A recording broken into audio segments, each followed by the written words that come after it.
Yes, sir. Yes, I'm 65 years old, and I was born in 1930. And you know what? Black people was a whole lot better off. His more of them finished school. Yeah. Yeah. And more of them had their own business because I lived through it. And then why should I'm 65 years old and I can't read and write. How come that I get all the money I want ever since I've been here? I ain't never been discriminated against. Ain't no white man never discriminated against me. If he did, I didn't know nothing about it. I create a baby. I can create anything. I don't need the welfare to give me nothing. I don't need no formative action. I'm a man. I'm not no kid. And Bell Curve was right. You is useless if you ain't got something to take care of yourself. Why am I gonna go beg a white man for a job? How come I can't hire him? I'm an American. And I'm not a black American. I'm a Louisiana American. And I get my own business. How did the white man get his business? And the white folks help me. They've been helping me ever since I've been here, and we respect each other. And you gonna tell me that the worst thing ever could have happened to America was that civil rights march? That is the worst thing could ever happen. And you come along and you doing more than Jim Crow, hanging, and everything else, people like you. Because you are saying they need this. I don't care if they hang a mule up there. I am down here to get an education. I don't care about what you think of me. I don't need you to accept me. You don't have to accept me. I'm an American. And if I accept myself, you will. And you gonna give me a welfare check? How come you don't give me how come affirmative action don't get me a business? Okay. Do you understand what make a ghetto? I bet she's thinking, Lord, I didn't have anything to do. Do you think why is it a ghetto? Let's get a response. Go ahead. Do you understand? The question is, why is there a ghetto? No, the question is, I know you think, oh my goodness, how am I gonna get out of here? What he's saying, and I agree with him.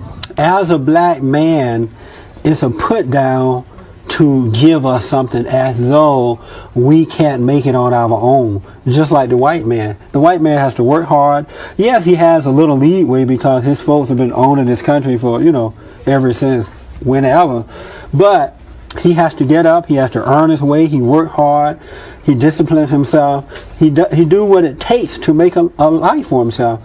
But with black men, liberal white people, some white people, and then those black people like the Jesse Jacksons and the Maxine Waters, all those kind of people, they seem to think there's something wrong with us, and they have to give us something because we're not able to stand up on our own 2 feet. So that's what he's offended, that he's looked down on as a man rather than. You understand? I think I do understand, and as I said before, I have a lot of sympathy with these attitudes as they bear on how an individual lives his life or her life. I think it's very understandable if you live in this kind of system that we've created to just say exactly what our friend here has said, which is, I don't need you. Don't you just get out of my face. I don't want to have anything to do with you. I'm going to have my own life over here, and I don't want you coming in here and trying to intervene in my life. I understand it, but I guess what I'm saying is, first of all, not all black people do feel that way, and I guess it's really almost comes down to a matter of choice. But you know why they don't? Because they're bums. Well, just a minute. No, that's not true. Wait a minute. Babies, they don't want to work. Oh, that is really stereotyping. There are a lot. Wait a minute. There are a lot of. Maybe we can agree on this. Let me put it this way. Wouldn't we all agree that there is not unanimity in the African American community on the subject of integration? Aren't some people in the African American community still looking toward the day that we're going to have unity and integration? And some of them are saying, who needs that? I'm just going to live my own life. Isn't it a split?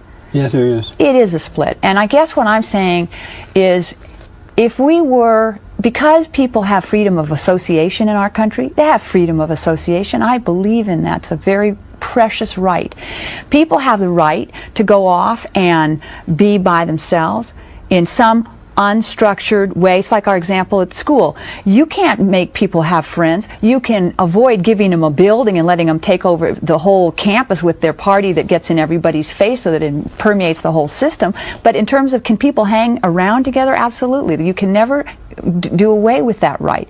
And all I'm saying is, because we have the freedom to choose with whom we want to associate, we have to make it a real choice by being sure that black people who want to associate with white people, and white people who want to associate with black people, and those of us who want to be together in this country can be.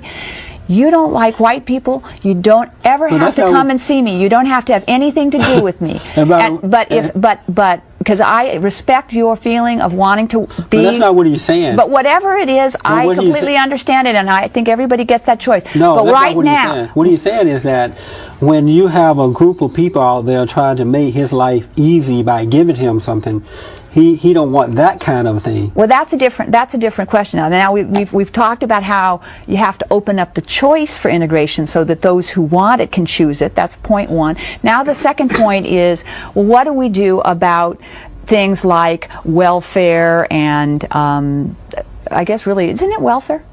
I mean, when we really talk about this, aren't we talking about welfare? Affirmative action? No, wasn't what was really bothering our friend here, wasn't it welfare? Welfare, affirmative action, Wait a minute. I don't put that. The whole civil rights movement itself. All of it, all of them preferences. Look, I don't have no animosity in my heart against no Caucasian, nobody. Did you know what? I'm glad that my background was like it were. Because you know what? I'm a man. I can get the same thing the Caucasian get. I got the same thing that he got. And it was just as many, it was more supposed to be black folks that was rich when I was young than it is now. They own something.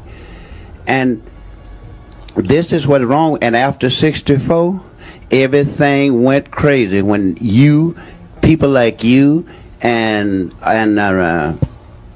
all of them Democratic congressmen and senators that passed civil rights law.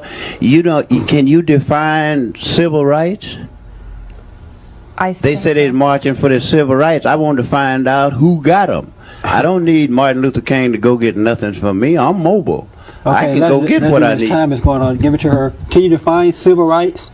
Civil rights is the process by which we try to make the Equal Protection Clause of the United States and fairness and equality for everybody a reality. Are you shocked to hear this guy speaking this way? No. What do you think about what he's saying? When he said people like you, what does that mean to you? Well, I think he's wrong. I do think he's wrong about that. But what do you think he means when he say people like you? I think that there was a certain comfort in separate and unequal. It was never equal. I understand that being all by yourself, walled off in a ghetto that you can't get out of, you can't go to school with anybody, you can't get out, you're just bottled up in there.